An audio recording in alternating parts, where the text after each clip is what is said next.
Welcome back, IDC family. Today we are going to be interviewing Matt Sigmon, one of our pastors here. We're in the process of continuing to interview our staff elders at IDC, so we're going to continue that today. So Matt, tell us what you do here. Yeah. Basically, I'm the executive pastor. So what I often tell people, I'm kind of the pastor of everything else. But more truthfully, I'm the pastor of kind of the administrative functions of the church, and so that's the facilities, finances, the staff, and really kind of everything administrative and logistical. And kind of one of the things that doesn't really go on paper, that part of my job is to help everybody else on staff, all of our other leaders, and really all of our other members be able to serve well, to have the tools and the resources and the connections and relationships that they need to be able to serve and use their gifts to serve the church. Yeah. So I serve everybody else so they can do their job serving. Yeah, awesome. Really important position in our church here. Kind of has his hand in a lot of different hats. So just for some of our formal questions, part of this interview, tell us a little bit about how you came to know the Lord and your walk with Him. Yeah, so I am almost 50 years old. Hard to believe, I know. And I was raised in a Christian home. I raised as in a home where my parents were active, very active members of a church, and a Lutheran church, so a little bit different tradition than maybe what a lot of our members are used to. But I grew up hearing the gospel, singing the gospel, and hearing the scriptures, and the creeds, and all those kinds of things. And also went through confirmation as a teenager. Okay. And what I tell people is I believed it. I believed the gospel. I don't remember not believing the gospel. I had a lot of questions. I was kind of an analytical, skeptical kid. And but overall, I believed the gospel from an early age.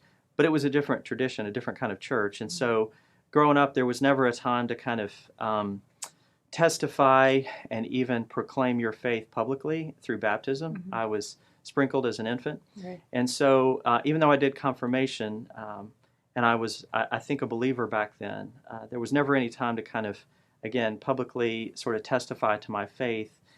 And so I grew up like that, I believed I was saved back then, but my faith was kind of in a compartment. It was sort of a Sunday faith, yeah. And I went to church. I was active. My parents were active.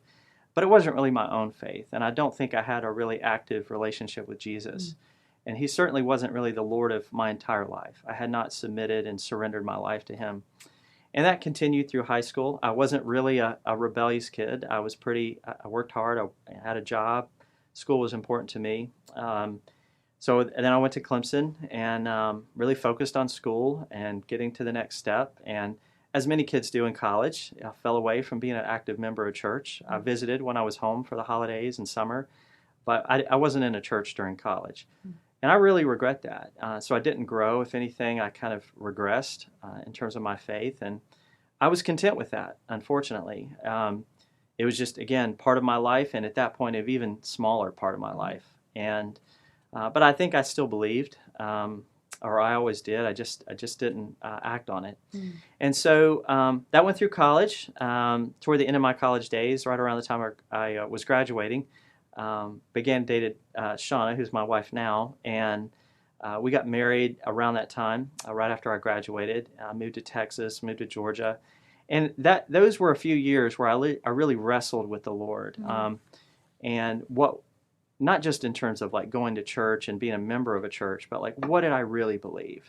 Why did my faith, why did it matter? Right. And so there was a lot of wrestling. My wife was very instrumental in, I think, speaking the truth to me during those years. I wrestled again with what kind of church to be a part of. What did I really believe about the gospel? What did I believe about the Lord? And really, what did it mean to submit myself to the Lord? And so, long story short, actually while we were living in Charleston, when I was about 25, I decided to really submit all my life to the Lord. And so that meant just completely surrendering. It meant getting baptized. And then I sensed even back then that was going to change my entire life, sort of the trajectory of it. By that time, I was working full-time in engineering and had a career, and that was my goal, was to have a career and make money and have a family and be happy. the American dream. Yeah. That's what I wanted. Yeah. And then I just really turned my life over to the Lord, again, baptized, and that really changed everything. And it was a few years later that he drew me to pursue like a seminary education. I still had a lot of questions about kind of apologetic kind of questions. I really wrestled with, and I knew other people like me did too. And so I just began to pursue a theological education. Studied theology, the Bible, apologetics. Had no idea where it was going. Back in around the time I was late 20s, early 30s, and so that's kind of what eventually led me to seminary. But even back then, I had no idea where it might end up. Right. I just wanted to know the Lord more, know His Word more, and be able to understand things better to tell others. Yeah, that's great. Wow, praise the Lord. When do you think you felt the initial call to ministry in that process?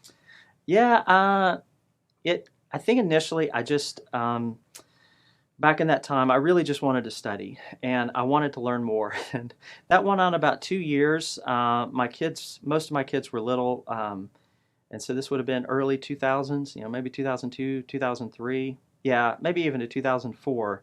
And there was a point at which Sean and I were talking, and she's like, where are you going with this? Yeah. It's great that you're studying, yeah. and I support you in that. And she was really along for a lot of that, but do you sense that you want to use this? And I said, I absolutely do, but I have no idea where. Right. And if she would have asked me back then, she may have, do you want to be a pastor? I probably would have said no. Right. Or at least I don't think so. Yeah. And but I really had no idea. But I just felt the Lord pulling me closer to Him, to know Him better. And then it was always kind of like, take the next step, take the next class, take that mission trip. Teach that class at church, and so just kind of kept following down that road, not doing where the end would be. Right. And that really didn't come till I was on the long train, the long slow train in seminary. So it took me like 8 or 9 years to graduate. Okay. So this was a long time before I realized I think I want to be a pastor, and I particularly want to be a pastor in a church plant. I want to help start something new. Cool. Yeah. Awesome. Well, thank you for telling us that. So you've mentioned Shauna, but tell us a little bit about your family, how you guys met, and then also about your kids. Yeah, so my wife Shauna, who's also here at the church, we've been married for 26 years. We actually met in high school in Fort Mill, South Carolina, in English class, our sophomore year of high school. We did not date then. We became good friends during high school, and our friendship continued into college. We dated other people, but we did not date each other. There's a whole long story behind this that's particularly embarrassing for me. But so we knew each other for 7 years and became just really good friends. And I think it was fairly unusual to maintain that friendship through college. She was at Winthrop and then UT, Tennessee. I started at State, and then I went to Clemson. And so we maintained that friendship. We'd see each other on holidays, and then as circumstances kind of worked out, there was a point at which neither of us were attached. And so we had our first date in Clemson, South Carolina, October 16th, 1994. October 16th, 1994. So I remember that. It was a Hootie and the Blowfish concert. Okay. And that was our first date. We were engaged 2 months later. Wow. And we were married 5 months later. Okay. And that was 26 years ago. Okay. So that's that. We have 5 kids. Our oldest is 21, Gabrielle. My next oldest is Grace. She's 20. Then Caleb is 19. Abraham is 18. And then our youngest, Mabry, is 11. And our 2 youngest, Abraham and Mabry, are adopted from Ethiopia and China. Awesome. That's great. So if you can remember the order, can you give us just one fun fact about each of your kids? They're all great. So let's see. Gabrielle is our probably most headstrong and communicative and opinionated. One of the fun facts about Gabrielle is she either really loves something or not so much. Right. And so she feels strongly about a lot of things, which is great. She is a great person to hang around. She's our oldest. Our next oldest is Grace. She's extremely organized, and she's a planner. She's the one that is going to be studying to be a nurse, and she's also just a great helper and just a servant-hearted lady who loves the Lord. Caleb was a big surprise. We were done having children biologically. We thought we'd taken measures to stop having children biologically, and the Lord surprised us with a son. Interesting fact about that is Shauna actually had a dream about having a blonde-headed boy, Wow. and then we were pregnant. Wow. That's Caleb. And then we adopted Abraham. He's from Ethiopia, so that's a fun fact.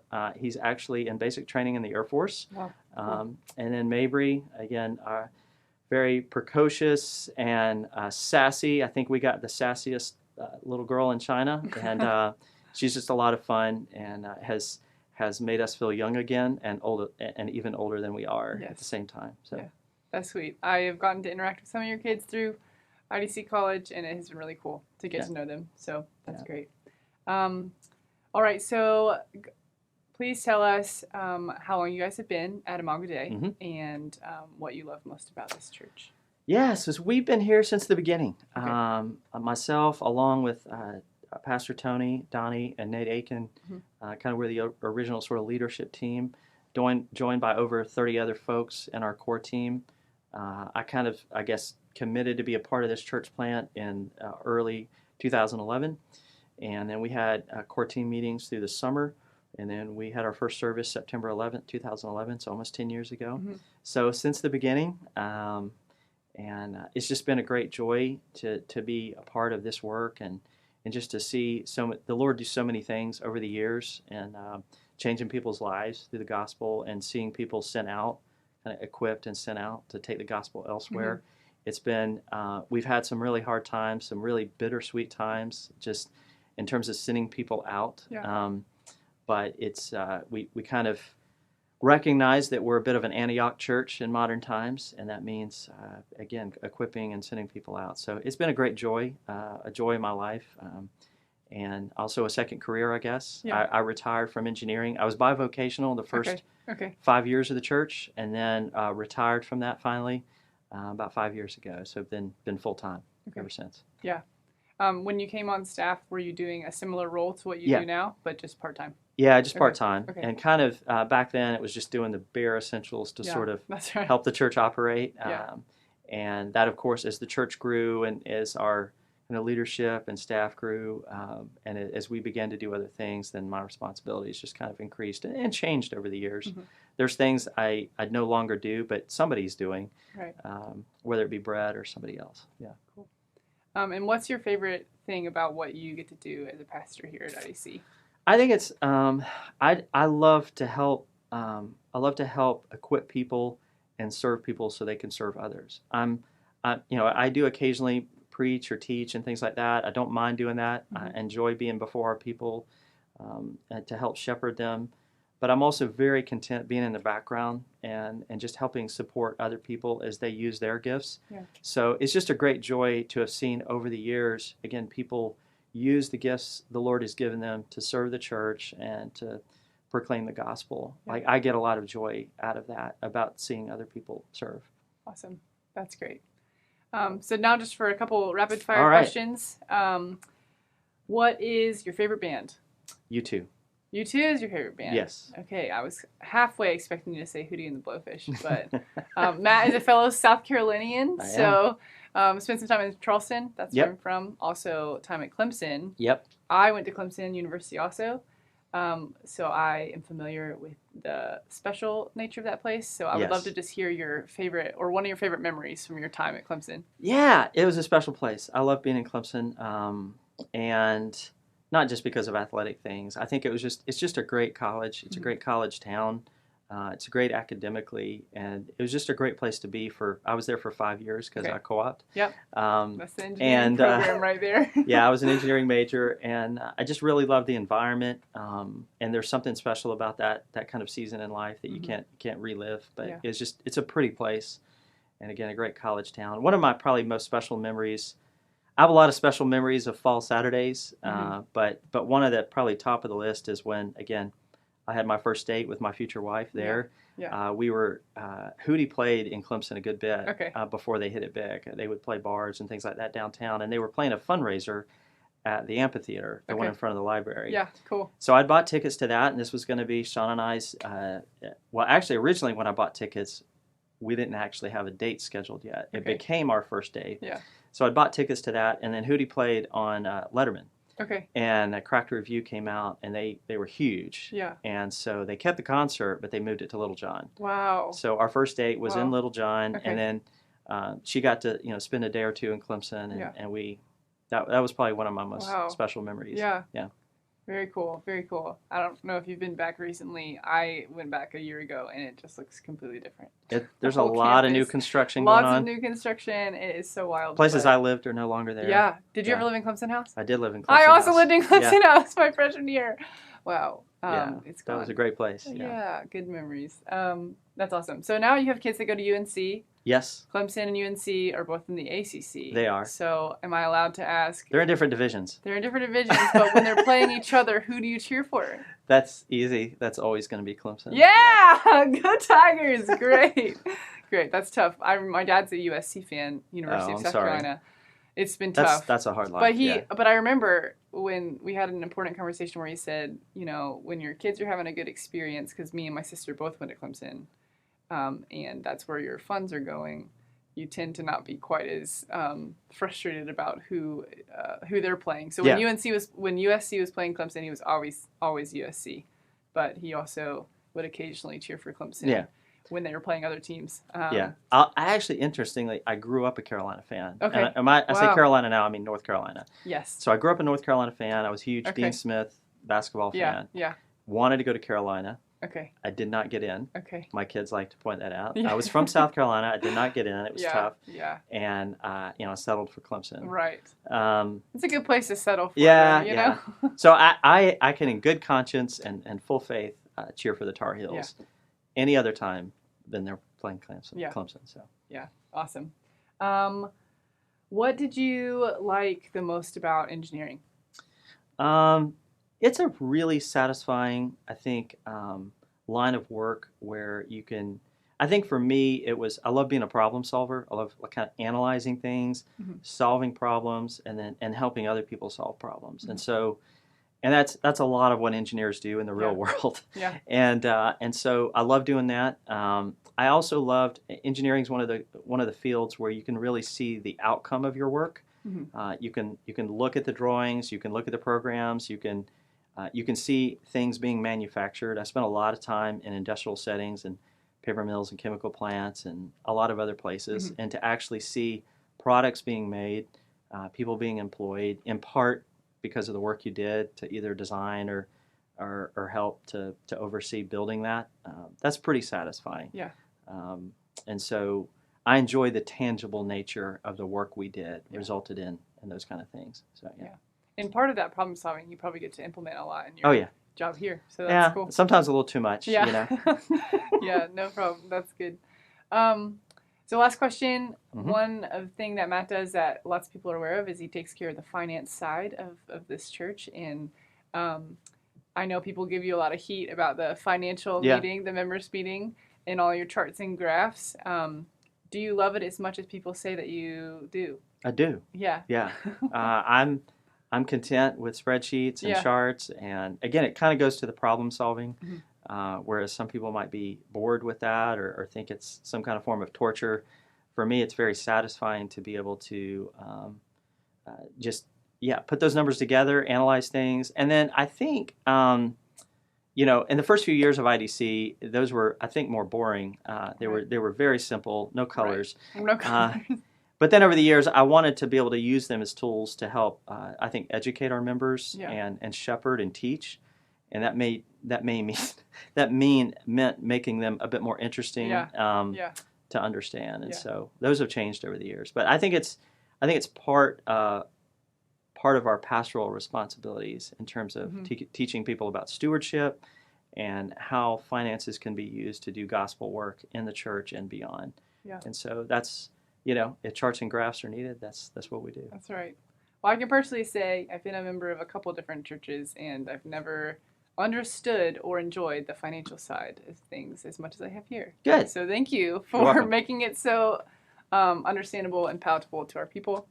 That kind of wraps up our interview for today. So thanks for sitting down and talking with us. You're welcome. Thank you guys for joining us, and we'll see you next time.